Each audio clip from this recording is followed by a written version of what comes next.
ప్రముఖ నటి పూనం పాండే చనిపోయినట్టు నిన్నటి నుంచి సోషల్ మీడియాలో వార్తలు వస్తున్న విషయం మనందరికీ తెలిసిందే. అయితే ఇప్పుడు అందరికీ ఒక బిగ్ ట్విస్ట్ ఇచ్చింది పూనం. తాను గర్భాశయ క్యాన్సర్తో చనిపోయినట్టు వస్తున్న వార్తల్లో అసలు నిజం లేదు, నేను బతికే ఉన్నాను అంటూ తాజాగా ఓ వీడియో రిలీజ్ చేసింది. ప్రస్తుతం ఈ వీడియో అయితే సోషల్ మీడియాలో షేక్ చేస్తున్న పరిస్థితి స్పష్టంగా కనిపిస్తోంది.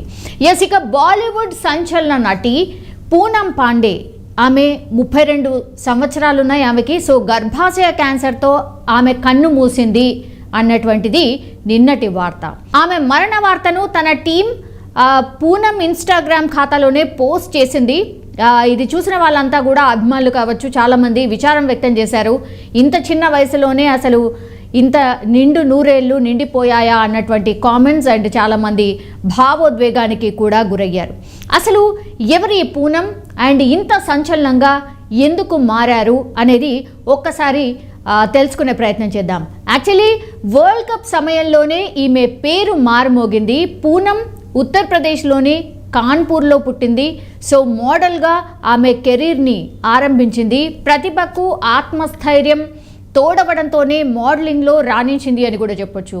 అతి తక్కువ కాలంలోనే ఓ ఫ్యాషన్ మ్యాగజైన్ కవర్ పేజ్లో కూడా మెరిసిపోయింది. కానీ టాక్ ఆఫ్ ది టౌన్ అవ్వాలనుకుందో ఏమో కానీ 2011లో ఒక సంచలన ప్రకటన చేసింది. వరల్డ్ కప్లో టీమిండియా గెలిస్తే మైదానంలో ఒంటి మీద దుస్తులు లేకుండా తిరుగుతానంటూ ఆమె స్వయంగా ప్రకటించిన సిట్యువేషన్. ఈ మాట విని ఆమెను తల్లి ఈవెన్ ఎంత భయంకరంగా చితకబాదింది అంటే కొట్టినటువంటి సిట్యువేషన్. అటు భారత్ వరల్డ్ కప్ సాధించింది ఆ ఇయర్లో, కానీ ఆమె అలా బట్టలు లేకుండా తిరిగేందుకు బీసీసీఐ అనుమతించలేదు. ఇది అతిపెద్ద సెన్సేషన్ క్రియేట్ చేసింది. యాక్చువల్లీ మాట నిలబెట్టుకోవడం కోసం ఆమె ఎంత పనైనా చేస్తుంది అనేటువంటిది. ఎందుకంటే ఆమె ఇచ్చిన మాట నిలబెట్టుకోవడం కోసం కొన్ని వారాల తర్వాత వాంఖేడే స్టేడియంలో దుస్తులు లేకుండా తిరిగిన వీడియోను సోషల్ మీడియాలో ఆమె షేర్ చేసింది. ఆ తర్వాతి ఏడాది కూడా ఇలాంటి పిచ్చి పనే చేసి మళ్ళీ వార్తల్లోకి నిలిచింది. సో ఈమె తనకంటూ సొంతంగా ఓ యాప్ కూడా తయారు చేయించుకుంది. కానీ గూగుల్ దాన్ని బ్యాన్ చేసేసింది. తన ప్రేమ వ్యవహారం కూడా వివాదాలతోనే నడిచింది. ప్రియుడు సామ్ బాంబే సన్నిహితంగా మెదిలిన క్షణాలను ఇన్స్టాగ్రామ్లో షేర్ చేయడంతో పూనంపై చాలామంది ఆగ్రహాన్ని కూడా వ్యక్తం చేశారు. దీంతో ఆ వీడియోను కూడా ఆమె డిలీట్ చేసిన సిట్యుయేషన్. సో ఆమె పర్సనల్ లైఫ్ ఎలా ఉండింది అంటే 2020 సెప్టెంబర్ 1న శామ్ బాంబేను పెళ్లాడింది పూనం. అప్పుడు కరోనా టెన్షన్ వల్ల ఈ వివాహాన్ని అయితే చాలా సింపుల్గా చేసుకున్నారు. కానీ పెళ్ళైన 10 రోజులకే పూనం భర్తపై గృహహింస కేసు కూడా పెట్టేసింది. అత్యాచార వేధింపులని బెదిరింపుల కింద అతన్ని పోలీసులు అరెస్ట్ కూడా చేశారు. అయితే జైలు నుంచి బయటకు వచ్చిన వెంటనే భార్యాభర్తలు ఇద్దరూ కలిసిపోవడం అందరినీ ఆశ్చర్యానికి గురి చేసింది. సో ఇలా ఎన్నోసార్లు గొడవలు, కలిసిపోవడాలు, తర్వాత చివరికి విడాకులు తీసేసుకున్నారు. అదే ఏడాదిలో పోలీసులు పూనంని అరెస్ట్ కూడా చేశారు. గోవాలోని ప్రభుత్వ స్థలంలో అశ్లీల వీడియో చిత్రీకరించినందుకు జైల్లో కూడా పెట్టారు. పోర్నోగ్రఫీ కేసులో కూడా ఈమె పేరు ప్రధానంగా వినిపిస్తూ వస్తోంది. సో రియల్ లైఫ్లో అయితే బోల్డ్గా ఉండే పూనం సినిమాలు కూడా ఆ జోనర్లోనే ఎక్కువగా చేసేది.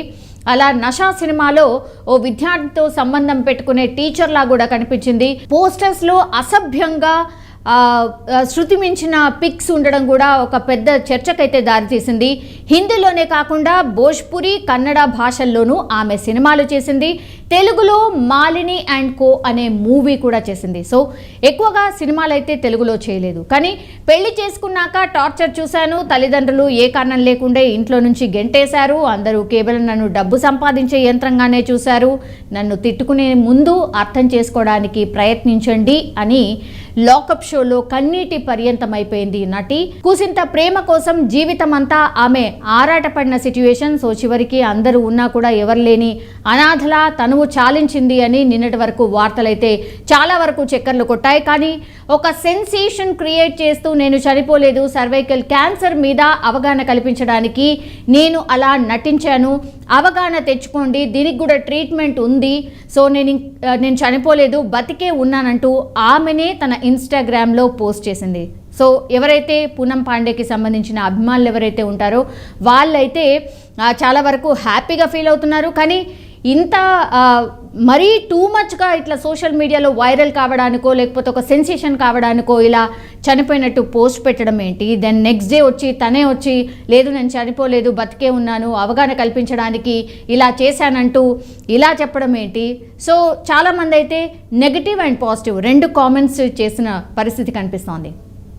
Hi everyone, it's Poonam. I'm sorry I've caused this tear and I'm sorry to those whom I've hurt.